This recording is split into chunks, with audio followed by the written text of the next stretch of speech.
Back on the nation at 5 with the latest coming in from Tamil Nadu, where the standoff between those who are fighting for freeing Hindu temples from the clutches of the government, especially the HRNC department. There's another big turn there because a plea has been filed in the Madras High Court.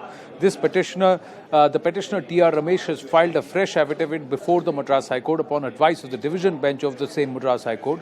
The petitioner has told the High Court that the Tamil Nadu government, as part of the HRNC department, is committing illegality, indulged in misappropriation of funds of Hindu temples.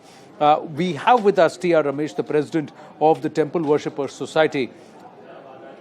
Vanakkam, Mr. Ramesh, can you please tell us, take us through what comprises your petition and what is the allegation that you're making? I have some excerpts where you have also alleged that the HRNC department actually bought luxury vehicles from temple fund. Yes, absolutely. It has been going on for many years now. There is a Thiruverkadu Mariamman temple near Chennai, where 2 cars were earlier bought for the Honorable Minister for HRNC department. One for himself and one for his secretary. And one more car from Thiruvannamalai temple for the same minister. And one more Innova car from Kapalishwara temple for the same minister. That was during the AIDMK period. Now, the HRNC department apparently, within quotes, has bought 85 vehicles. When I probed into this, I realized these vehicles are being bought with temple funds.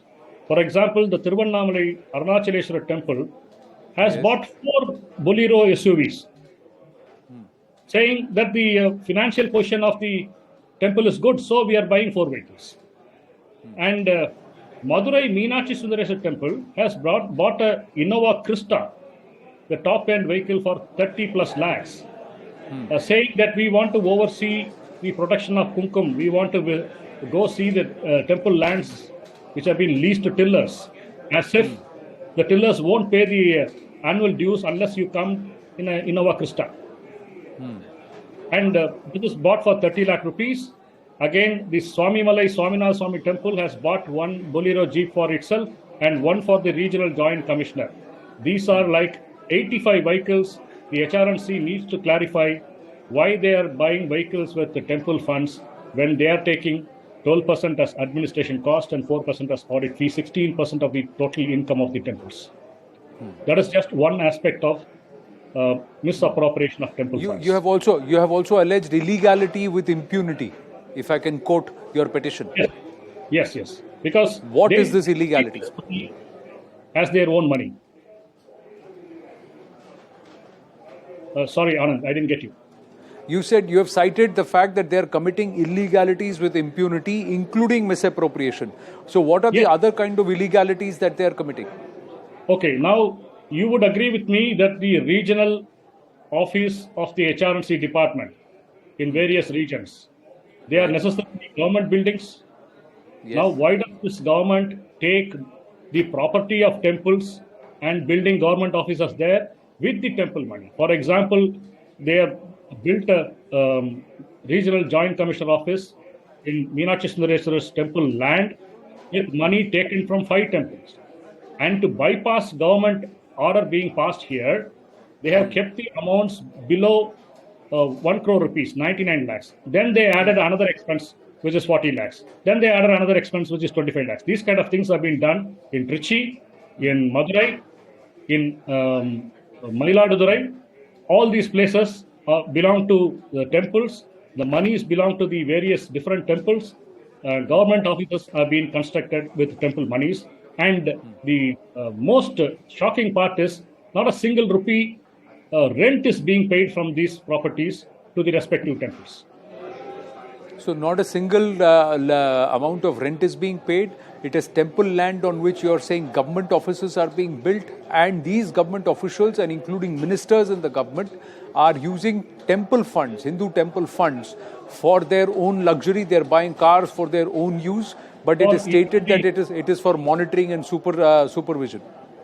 Yes, I have not mentioned this in the affidavit, but for even having departmental meetings, regular meetings of the department, the food and other bills are paid by respective temples in the region. But that is like in 25,000, 30,000 rupees. I have not mentioned them. But I have mentioned things that have happened in crores in my affidavit. What has, and this you have said, did you do this at the advisement of the Madras High Court itself? And what happens next? My final question. Okay, now why did I file this?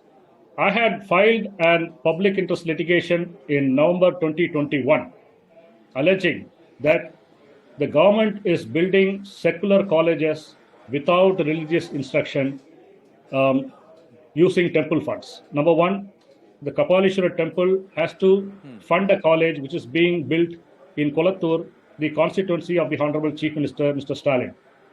The Tiruchendur Subramania Swami temple has to fund a college which is being built 90 kilometers away from the temple in Velatikulam, coming under the parliamentary constituency of Ms. Kanimari, the Honorable Member of Parliament. Now, these are all political, claimed as political achievements by these people, but with temple funds. So I filed a public interest litigation. 4 colleges were allowed to continue because students have already enrolled and the classes have started. 6 colleges were stayed by the Honorable Division Bench, subject to the 4 colleges being subject to the final order. Now, in that case, I had brought to the attention of the Honorable Division Bench judges all these expenses, all these vehicles being bought, all these buildings being built with the temple funds. So, Honorable Division Bench directed me to file an additional affidavit so that they could consider the allegations. In that final additional affidavit, I have asked for external audit. I have asked for a constitution of a special police investigation team. When is the next hearing on this matter? Next hearing on this matter is on the 8th, the coming 8th. The matter will be heard the 8th of February. We'll track the developments closely, and we look forward to speaking with you post the hearing on the 8th, Mr. Ramesh. So this is your allegation, and you've filed it in court, and I'm sure you will be asked to furbish the proof for the allegations that you make. No, every allegation with the proofs, and I have cited in my additional affidavit the page numbers in which the proofs have been appended. Thank you for your inputs, and thank you for joining us. So clearly,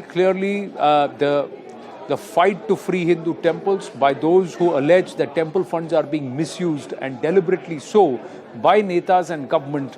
There is enough and more proof that this is happening in Tamil Nadu.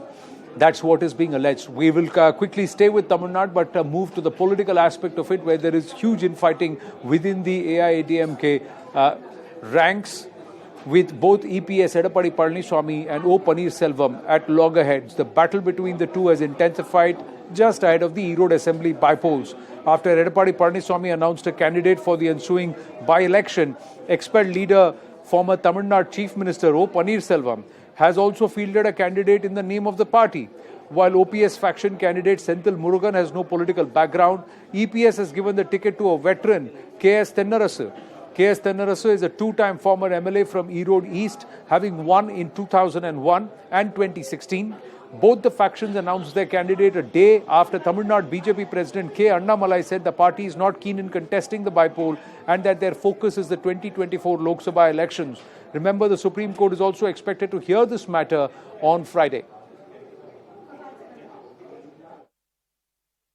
AIADMK has demonstrated in the past that it can go ahead in any elections all alone. And our Edappadiar, standing with our leader, Purushi Thalavi Amma, who takes time to take a decision, but once a decision is taken, she doesn't look back. She doesn't wait for anyone. Following her footsteps, EPS will take time to decide, but once he decides, he doesn't go back. So we have taken a call to face these Erode elections under AIADMK. The judgment is pending. We're confident to win the 2-leaf symbol. We don't wait for anybody. So this signal is same. அனைத்து இந்திய அண்ணா திராவிட முன்னேற்ற கழகத்தினுடைய கழக சட்ட விதிப்படி நடந்த கழக அமைப்பு ரீதியான தேர்தலில் ஒருங்கிணைப்பாளராக நானும் இணை ஒருங்கிணைப்பாக திரு எடப்பாடி பழனிசாமி அவர்கள் தேர்ந்தெடுக்கப்பட்டு 2026 வரை எங்களுடைய பதவி இருக்கிறது. தமிழக மக்களும் பாரதிய ஜனதா கட்சியும் அனைத்து இந்திய அண்ணா திராவிட முன்னேற்ற கழகம் ஒன்றுபட வேண்டும் என்பதுதான் அவருடைய விருப்பமாக இன்று வரை இருக்கிறது என்று தெரிவிக்கிறேன். Purnima Murli now joins us with more details on this. Purnima, which of them holds the symbol then? If they're filing two candidates or candidates respectively. And what does the BJP do? It's not going to contest, but have they decided who their cadre or who they will try and support or mobilize support for on ground?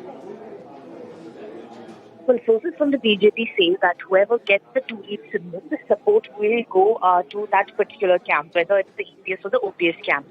While as per the poll body, which is the Election Commission of India, the latest report that's there in the Election Commission says that ADMK works on a dual leadership formula. And that is why Edappadi Palaniswamy has approached the Supreme Court and asked for an urgent hearing, seeking direction to the poll body to ensure that he is made the interim General Secretary and gets the two-lead symbol. Edappadi is not able to, his camp is not able to go ahead and file nomination because they still don't have the two-lead symbol as per the latest ECI, which says that both EPS and OPS will have to sign. And that's why tomorrow's case is going to be interesting to see who gets the two-lead symbol. And whoever gets it, the BJP will offer support to that particular camp, is what we are hearing from the sources. So it all hinges on the judgment that is expected on Friday. Purnima, thank you for your input. Thank you for your inputs. We're going to take a very quick break here on the Nation at 5. When we come back, the Shilas, all the way from Nepal, have reached Ayodhya. We'll get you the ground report. Stay with us.